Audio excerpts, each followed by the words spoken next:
Hi everyone, welcome to my channel where you can access easy explanations on environmental science topics from the ICSE syllabus. If you're enjoying these videos, please hit the like button and do subscribe to my channel. आज के video में हम इस chapter का आखिरी भाग करेंगे जो है न्यू ऑर्गेनिक फर्टिलाइजर्स। अब हम पहले से देखते आ रहे हैं कि एग्रीकल्चर को सस्टेनेबल कैसे किया जाए, यानी कि टिकाऊ खेती कैसी की जाए, ऐसी खेती जो आगे की पीढ़ियों के लिए भी रखे। ऐसी खेती को करने के लिए बहुत सारे तरीके हैं, जैसे इंटीग्रेटेड पेस्ट मैनेजमेंट, ऑर्गेनिजम्स को जेनेटिकली मॉडिफाई करना या नए नए क्रॉप के स्ट्रेन्स बनाना, मिक्स्ड क्रॉपिंग तरीके जो है, क्रॉप रोटेशन जो है, ऐसे बहुत सारे तरीकों के बारे में हमने सीखा है। और आज हम न्यू ऑर्गेनिक फर्टिलाइजर्स के बारे में पढ़ेंगे। इसके साथ ही साथ हम ये भी देखेंगे कि ग्लोबल फूड सिक्योरिटी का प्रॉब्लम क्या है, ये प्रॉब्लम हुआ क्यों है या होता क्यों है और इसे कैसे सॉल्व किया जाए, इसके बारे में भी एक छोटा सा डिस्क्रिप्शन हम इस वीडियो में देखेंगे। तो आइए पहले सीखते हैं कि न्यू ऑर्गेनिक फर्टिलाइजर्स हैं क्या और इनके तरीके क्या हैं, इनके टाइप्स क्या हैं। Organic fertilizers, like the name suggests, are fertilizers or nutrients that are being produced without any chemicals. That's why they're called as organic. Organic fertilisers का मतलब होता है जैविक खाद, जिनमें केमिकल्स का यूसेज नहीं किया जाता। अब इसके तो बेनिफिट्स बहुत अधिक हैं। तो इंटीग्रेटेड न्यूट्रिएंट सप्लाई प्रोग्राम एक ऐसा प्रोग्राम है, एक ऐसा कार्यक्रम है जिसमें एक एकीकृत तरीके से पोषक पदार्थ दिए जाते हैं प्लांट्स को या सॉइल में। तो सिर्फ केमिकल्स ही नहीं, सिर्फ केमिकल्स का यूसेज ही नहीं, बल्कि उसके साथ साथ बायोलॉजिकल फर्टिलाइजर्स यूज किए जाते हैं, ऑर्गेनिक फर्टिलाइजर्स यूज किए जाते हैं। इन तीनों का जो एक मिक्स होता है, एक मिश्रण होता है, उससे जब हम यूज करते हैं, उस तरीके के प्रोग्राम को हम इंटीग्रेटेड न्यूट्रिएंट सप्लाई प्रोग्राम कहते हैं। It's a very good system or it's a very good technique to provide nutrients to the plants because it does not depend only on the chemicals. It takes into account the health of the environment, health of the soil, the nutrients that are required for the plant, and provides a beautiful, well-planned approach by using chemicals, biological material, biological fertilizers, as well as organic fertilizers. So it helps to maintain the soil fertility. मिट्टी की उर्वरता बनी रहती है, ताकि क्योंकि हम हर तरीके के मैन्योर या हर तरीके के खाद डालते हैं, इसमें सिर्फ केमिकल्स को नहीं यूज किया जाता, इसीलिए सॉइल की फर्टिलिटी भी बनी रहती है और प्लांट्स को भी अपना न्यूट्रिएंट्स मिलता रहता है। Plants also get their nutrient supply at an optimum level. That is what this integrated nutrient supply programme is all about. Why am I talking about this over here? Because under the integrated nutrient supply program, organic fertilizers are one of the major components. तो integrated nutrient supply programme के तीन पहलू हैं।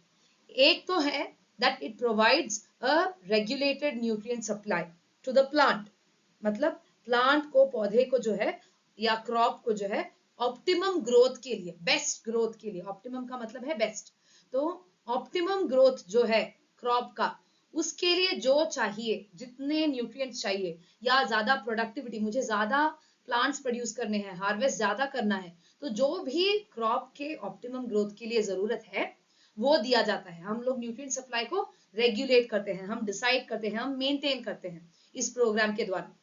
दूसरी बात तो ये है कि सॉइल फर्टिलिटी भी बनी रहती है। तो we are not using only chemicals के अलावा हम बायोलॉजिकल मटेरियल भी तो यूज कर रहे हैं, ऑर्गेनिक फर्टिलाइजर्स भी यूज कर रहे हैं।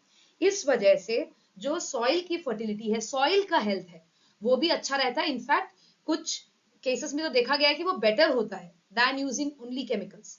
और तीसरी बात तो ये है कि इकोसिस्टम पे भी नेगेटिव इंपैक्ट नहीं आता। जीरो, ऑलमोस्ट जीरो एडवर्स और negative impact on the ecosystem because we are using a balanced approach. तीनों तरीकों के फर्टिलाइजर्स को, ऑर्गेनिक, इनऑर्गेनिक यानी कि केमिकल्स एंड बायोलॉजिकल, तीनों को बैलेंस तरीके से यूज किया जाता है, उसे हम इंटीग्रेटेड न्यूट्रिएंट सप्लाई कहते हैं। अब चलिए देखते हैं इस प्रोग्राम के तहत कौन से ऑर्गेनिक फर्टिलाइजर्स कॉमनली यूज है, क्या है डिफरेंट टाइप्स और वो कैसे यूज किए जाते हैं।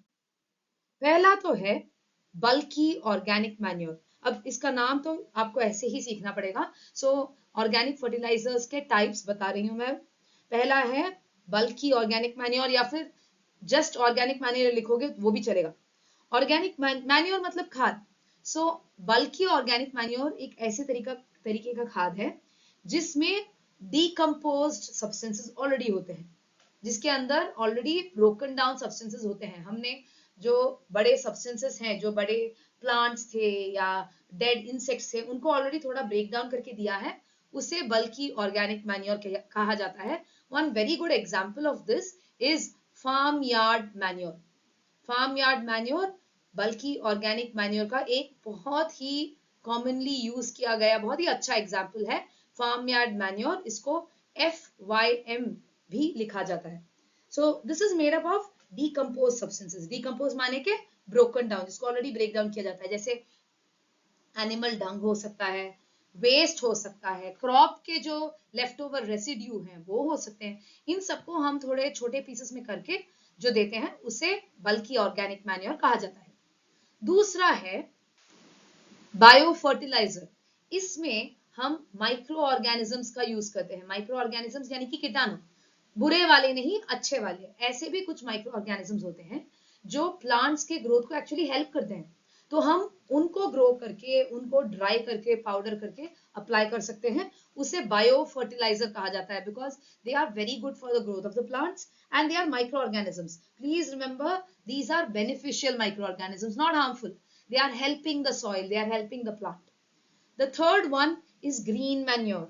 Green manure is freshly cut crop. मतलब जो पौधे ग्रो हो रहे थे उन्हें हमने कट करके इमीडिएटली, मतलब ड्राई करके उसको मैन्योर की तरीके से नहीं अप्लाई कर रहे हैं, खाद की तरह नहीं अप्लाई किया जाता है। उसे ग्रीन मैन्योर इसीलिए कहा जाता है बिकॉज दोस प्लांट्स हमें नहीं चाहिए या एक्सेस में है या किसी और कोई और प्लांट है वो हम नहीं हार्वेस्ट कर रहे, ऐसे पौधों को कट करके, फ्रेशली कट करके या ग्रो हो रहे हो उनको कट करके उसे सॉइल के साथ जब मिक्स किया जाता है, उस प्रोसेस को हम मल्चिंग कहते हैं। तो जब हम उसको मिक्स कर देते हैं सॉइल में या सॉइल के अंदर प्लाव कर देते हैं, we plough it into the soil, that is called as green manure. And the last one is sewage sludge. Sewage sludge is the sludge, the material that is obtained after we treat wastewater. So once we have done wastewater treatment, the material that's left behind after we get the clean water, whatever the material, it's called as a sludge because it's actually a mix of solid and liquid. So that material, what's left behind, that sludge, is what we call a sewage sludge. It's an excellent source of nitrogen, phosphorus, organic matter. ये सब उसमें भरपूर पड़ा है.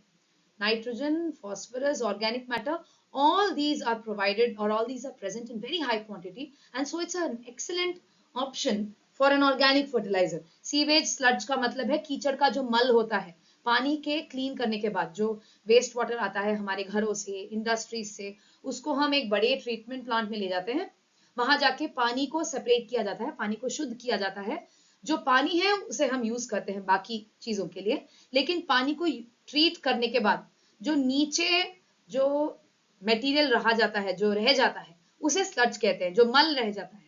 उस कीचड़ मल में बहुत अधिक न्यूट्रिएंट्स होते हैं जिस वजह से हम उसे ऑर्गेनिक मैन्योर की तरह से यूज कर सकते हैं। So after the waste water treatment, व्यर्थ पानी के उपचार से जो मिलता है कीचड़ का मल, उसे सीवेज स्लज कहा जाता है। That's also one example of organic fertilizers. So what we have looked at are the different types or examples of organic fertilizers.